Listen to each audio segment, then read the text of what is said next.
Draugai, šiandien aš kalbėsiu apie motivaciją Vingio parke. Kodėl Vingio parke? Todėl, kad netoli mano namų. Žiūrėkit, motivacija yra vienas svarbiausių dalykų gyvenime ir sportuojant. Aš jums papasakosiu, dėl ko krenta motivacija ir kaip bandyti galima ją atstatyti. Visų pirma, krenta motivacija dėl to, kad pasidaro sunku ir nuobodu sportuoti. Tai maždaug būna po 3 savaičių. Todėl aš patarčiau neprarasti ūpo, o tiesiog įspirs savo šiknon, savo valios pagalbom, privers save truputėlį pasportuoti. Patikėkit manim, atlikus treniruotę, pasportavus jūs tikrai jausitės geriau ir pakilsit vienu laipteliu aukštyn. Labai motyvuoja iš tikrųjų rezultatas. Rezultatai ateina ne iš karto. Visi nori rezultato čia ir dabar. Rezultatai būna po 2-3 mėnesių, kurios galima pastebėti.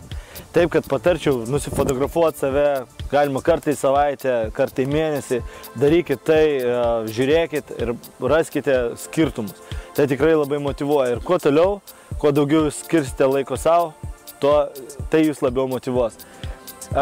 Žinoma, jūs stenkitės į kiekvieną treniruotę įdėti visą save ir stenkitės jausti malonumą nuo to, ką darot. Tai bus ir naudos, ir tai bus ir malonumas. Dėl to, kad greitų rezultatų niekada nebūna. Taip, kad mylėjai, myliu jūs, aš visada su jumis. Vandalas Repšys, sportuokite, mylėkite save ir džiaukitės nuo to, ką darot. Ačiū, iki.